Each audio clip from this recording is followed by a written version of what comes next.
নমস্কার বন্ধুরা, কেমন আছো তোমরা সবাই? আশা করি সবাই খুব ভালো আছো এবং সুস্থ আছো। আমরাও খুব ভালো আছি।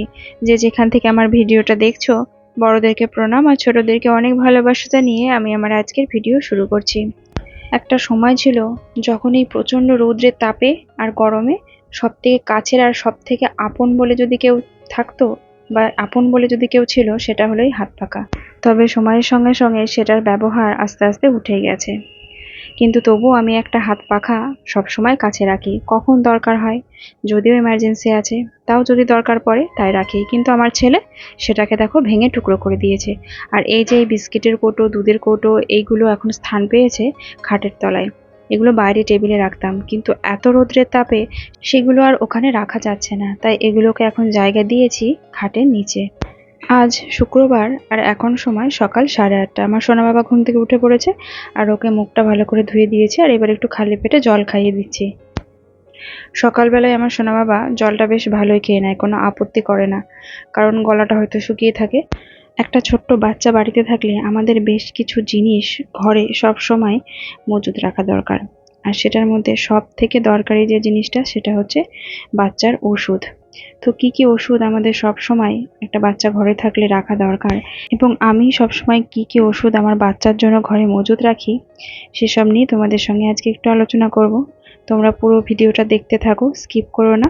আশা করছি তোমাদের ভালো লাগবে এবং এই ভিডিওটা তোমাদের অনেক উপকারে আসবে।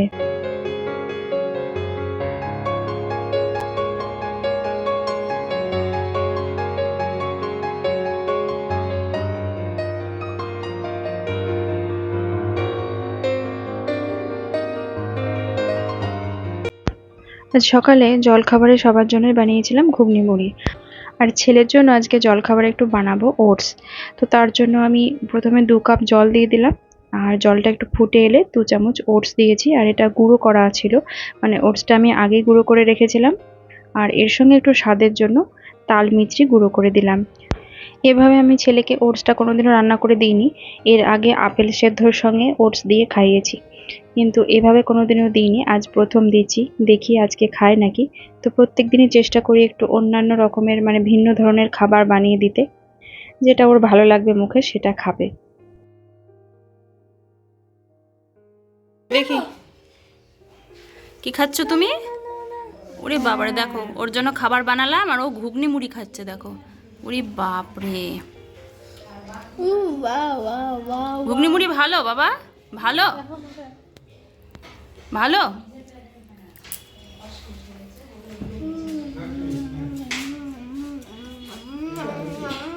কই বলো,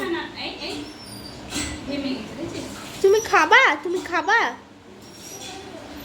কেন? কেন?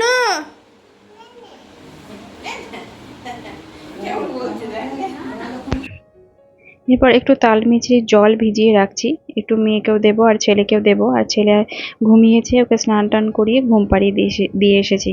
আর এর মধ্যে একটু নুন দিয়ে আমি ভিজিয়ে রাখলাম। আর এই প্লেটটায় দেখো, একদিন আমি গরম দুধের বাটি বসিয়েছিলাম, তাই কিরকম ফেটে গেছে।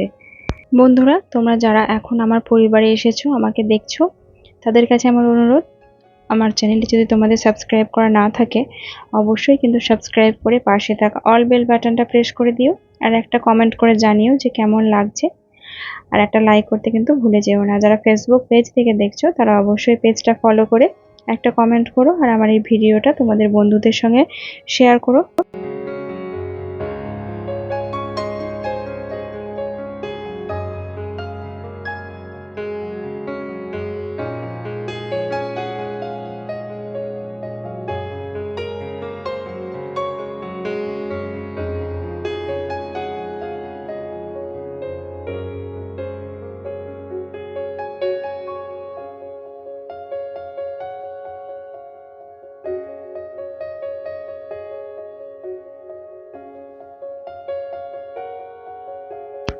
তো দেখো, এরপর তাল মিছরিটা মোটামুটি ভিজে গেছে।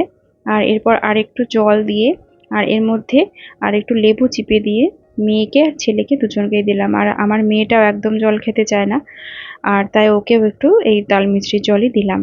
আর এই যে আমার ছেলের জন্য একটু ঢ্যাঁড়স ভাজছি, ভাতের সঙ্গে দেবো। আর আজকে তো ডিম রান্না করেছি, আমাদের সবারই ডিম, আর ওকেও তাই আজকে ডিমই দেব। তবে ওকে আর ভেজে বা রান্না করে এভাবে দেবো না, ওকে সেদ্ধটাই দেব। আর দেখো আমি ডিমগুলো সব ভেজে নিলাম। আর এই ডিমগুলো এখানে হাঁসের ডিম আছে আর পোলট্রির ডিম আছে।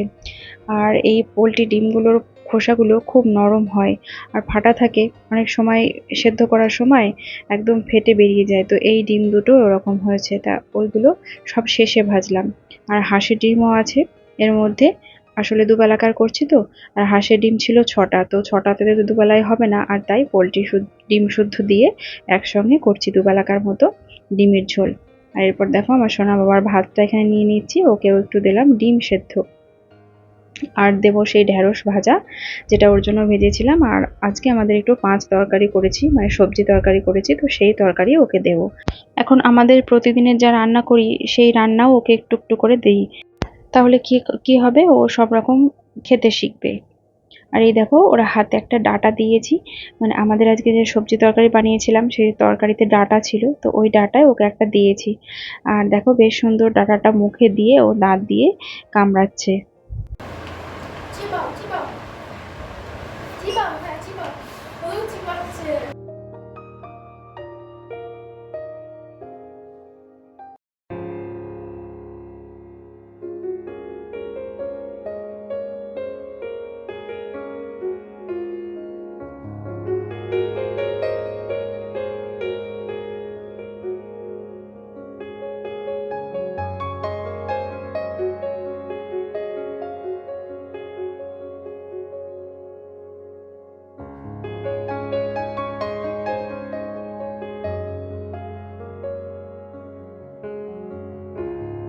এসো এখানে এসো। কে এসছে? বাবুজি এসছে। এসো, চলে এসো, চলে এসো, খেয়ে নাও, খেয়ে নাও। দেখো ভাত খেয়ে নাও, ঠান্ডা হয়ে গেলে। এসো। হ্যাঁ ওগুলো দিদির জানি, এসো, চলে এসো। হুম, আয়।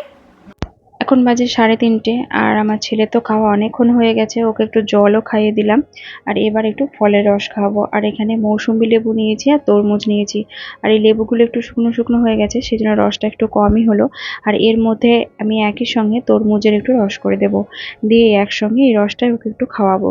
দেখো বন্ধুরা, এই লেবুর রসটা বাটিতে ছিল, আর তার মধ্যে আমি এই তরমুজের রসটা দিচ্ছি, আর একটা কি সুন্দর কালার এসেছে।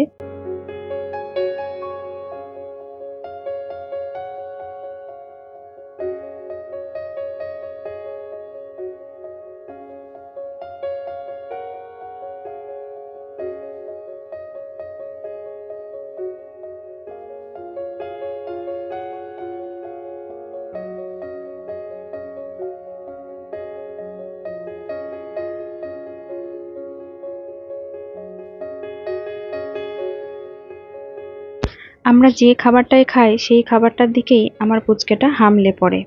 কিন্তু এই দইটা এখনো পর্যন্ত ওকে 1 চামচও মুখে খাওয়াতে পারিনি। আসলে ও দইটাকে হয়তো ভাবে দুধ, আর তাইও কোনো মতেই দইটাকে মুখেই নিতে চায় না।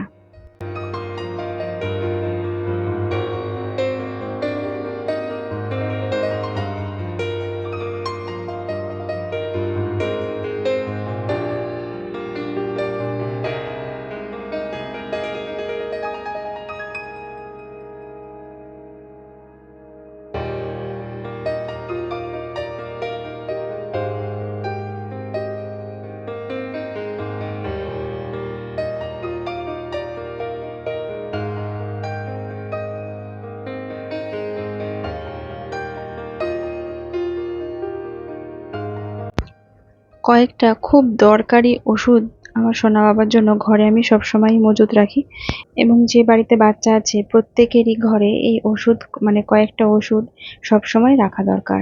তো প্রথমেই আমি যে ওষুধটা দেখাবো সেটা হচ্ছে গ্রাইপ মিক্সচার। এটা আমি একদম আমার সোনা বাবা যখন ছোট্ট ছিল তখন থেকেই ঘরে রাখি, আর এটা একদম ম্যাজিকের মতো কাজ করে। বাচ্চার পেটে ব্যথা হলে, বাচ্চা যখন কান্না করে, ছোটতে যখন বাচ্চারা, মানে এই কান্নাটা বিশেষ করে 5-6 মাস পর্যন্তই বেশি হয়, পেটে ব্যথাটা হয়, তো এই ওষুধটা ম্যাজিকের মতো কাজ করে। আর এই ওষুধটা খাওয়ানোর পর একদম বাচ্চা সুস্থ হয়ে যায় এবং ঘুমিয়ে পড়ে। তো এই ওষুধটা আমি অনেক ছোট্ট থেকে রাখি। তো যারা নিউ মাদার তাদেরকে আমি বলবো অবশ্যই তোমরা এই ওষুধটা ঘরে রাখবে। আর দ্বিতীয়ত যে ওষুধটা রাখতে বলবো সেটা হচ্ছে প্যারাসিটামল। তো এই ওষুধটা ঘরে আমাদের সবসময় রাখা দরকার। বাচ্চার কখন জ্বর আসছে না আসছে হঠাৎ করে, সবসময় ওষুধ তো কিনতে যাওয়া যায় না বাইরে, আর তাই এই ওষুধটা ঘরে একটা স্টক রাখতেই হয়।